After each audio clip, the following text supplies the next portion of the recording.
स्वागत है। मैं हूं आपके साथ पूजा सचदेवा। बिहार में किसकी सरकार बनेगी 14 नवंबर को क्लियर होगा, लेकिन उससे पहले जो एग्जिट पोल आ रहे हैं लगातार हम हर एक अपडेट, हर एक डेटा आप तक पहुंचा रहे हैं। कल से हमने आपको कई एग्जिट पोल का डेटा बताया, आंकड़े बताए, जैसे TV research, Dainik Bhaskar, Chanakya, peoples insight, मेट्राइज, इसके अलावा पीपल्स पल्स, पी मार्क, कई इस तरीके के हमने आपको डेटा बताए जिसमें साफ तौर पर एनडीए की सरकार बनने की तरफ इशारा किया जा रहा था। लेकिन आज एक डेटा जो हम आपसे शेयर करने वाले हैं वो एक्सिस माय इंडिया का डेटा है, जो ये बताता है कि एनडीए को 121 से 141 सीटें मिल सकती हैं।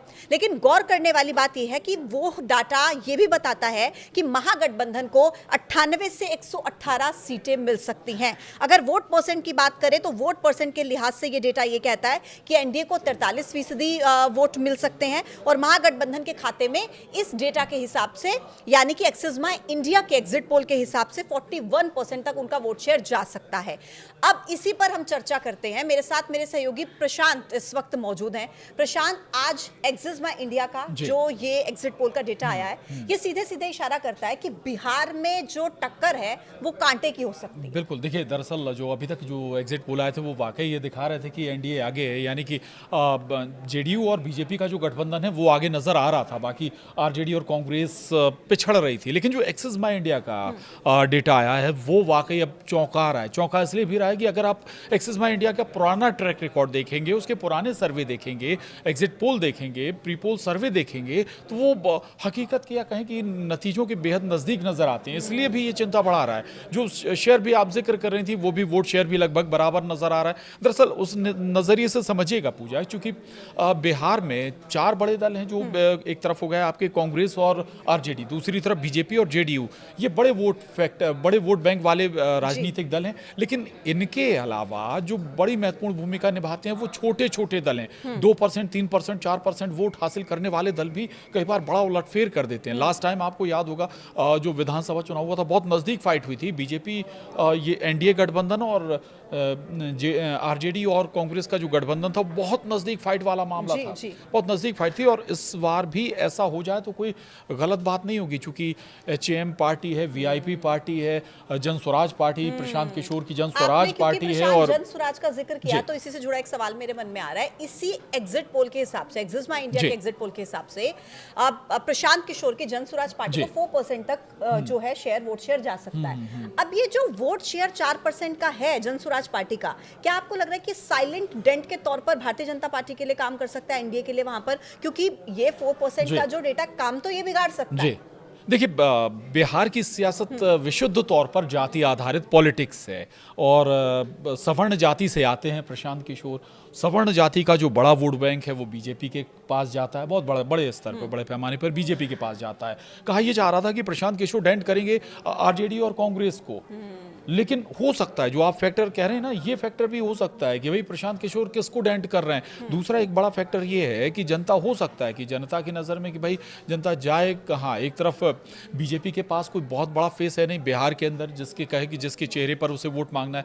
वोट चाहिए मोदी के चेहरे पर चुनाव लड़ रहे हैं आप, बिहार स्टेट का इलेक्शन लड़ रहे हैं। अब बात आती है नीतीश कुमार की। नीतीश कुमार अब फिजिकली धीरे धीरे कह रहे हैं कमज़ोर हो रहे हैं, तो जनता को भी ये दिख रहा है, परेशानी आ रही। तो भाई और बीजेपी कह रही कि नीतीश कुमार ही मुख्यमंत्री बनेंगे। अगर नीतीश कुमार ही मुख्यमंत्री बनेंगे तो फिर बिहार की सरकार किस ट्रैक पर चलेगी, कैसे चलेगी, ये सारे जो जहन में सवाल होंगे ना, ये जनता के, आम जनता के जहन में जरूर सवाल होंगे। आप कितना ही नकार लें, कितना ही इन्हें छुपाने की कोशिश कर लें, लेकिन छुपा नहीं सकते हैं। दूसरी 2-3 बातें और हैं बिहार को लेके। इस बार 10% वोट भी बढ़ा है। ये कहा जा रहा है कि वो 10% वोट आखिर गया किसके खाते में, किसके खाते में। क्या ये कहा जाता है कि जब वोट परसेंट बढ़ता है तो कहीं ना कहीं नुकसान होता है, जो बिल्कुल।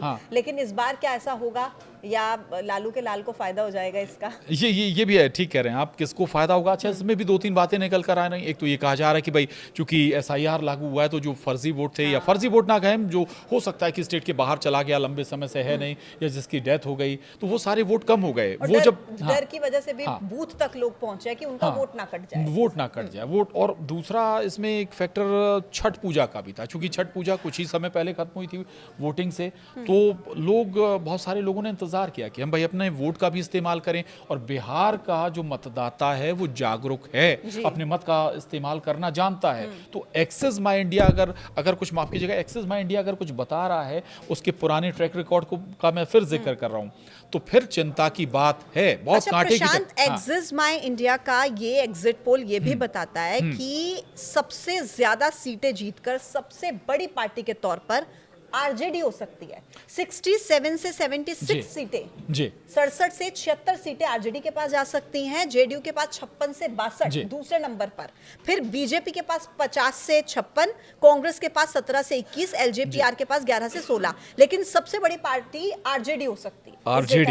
आरजेडी लास्ट स्टेट इलेक्शन में भी सबसे बड़ी पार्टी थी, ठीक है। इसके बाद 2015 में आप चले जाइए स्टेट इलेक्शन, तब भी आरजेडी सबसे बड़ी पार्टी थी। जेडीयू और आरजेडी तब साथ में चुनाव लड़े थे, तब भी लेकिन जेडीयू की जो सीटें थी वो कम थी, आरजेडी की ज़्यादा थी। अभी भी एक कोर वोट है आरजेडी के पास, जिसे हम एमवाई समीकरण कहते हैं, यादव मुस्लिम वाला समीकरण, वो आज भी टूटा नहीं है। भले ही लालू यादव फिजिकली तौर पर अब कम एक्टिव हो गए हैं, वैसे प्रचार नहीं कर पा रहे हैं, लेकिन उनके चेहरे पर आज भी यादव और मुस्लिम वोट करते हैं आरजेडी के लिए, और उस वोट का फायदा कांग्रेस को भी मिलता है। मैं फिर कह रहा हूँ, वाकई कांटे की टक्कर, बहुत नजदीकी फाइट होगी बिहार में। हमें 14 तारीख का थोड़ा इंतजार जरूर करना चाहिए, लेकिन धगधगें जो हमारा एक्सिस माई इंडिया का जो सर्वे है, वो उन्होंने धड़कनें जरूर बढ़ा दी होंगी बीजेपी और जेडीयू की। और प्रशांत, हमने जो बाकी के एग्जिट पोल्स भी दिखाए थे, उनका डेटा भी दिखाया था, उनमें चाणक्य स्ट्रेटजीज के अगर डेटा देखें तो उसके हिसाब से भी बाकी सारे एग्जिट पोल के डेटा के मुकाबले में चाणक्य स्ट्रेटजीज का जो डेटा था वो भी कहीं ना कहीं महागठबंधन को करीब करीब फाइट उसकी बता रहा था। मतलब कि अगर हम इन एग्जिट पोल को देखें तो इसके हिसाब से महागठबंधन को कहीं निराश होने की बहुत ज्यादा भी जरूरत नहीं है। थोड़ा सा आशा वो अपने मन में बरकरार रख सकते हैं, क्योंकि एक एक्सिस माई इंडिया का जो एग्जिट पोल है वो तो कम से कम इस तरफ इशारा कर रहा है कि टक्कर कांटे की होगी इस बार। अब अगर ऐसी स्थिति होती है, कांटे की टक्कर होती है, 5 से 10 सीटों का अगर जोड़ तोड़ कुछ करना होता है, तब ऐसी स्थिति में प्रशांत किशोर की भूमिका बढ़ जाएगी। 3 से 4 सीटें अगर आती हैं, जो कहा जा रहा है, जैसा कि बताया जा रहा है, कुछ और जो इंडिपेंडेंट कैंडिडेट्स होंगे, 3 से 4, 5, 6 जो भी XYZ हो सकते हैं, और इनकी भूमिका बहुत बढ़ जाएगी अगर बराबर वाला मामला होता है तो। बिल्कुल, तो 14 नवंबर का इंतजार करना होगा। न्यूज़ 18 आपको सबसे पहले सबसे सटीक नतीजे बताएगा, और आपको यह भी पता चल जाएगा कि कौन सा एग्जिट पोल एग्जैक्ट आंकड़ों के सबसे करीब पहुंच पाया है। देखते रहिए न्यूज़ 18। Thank you.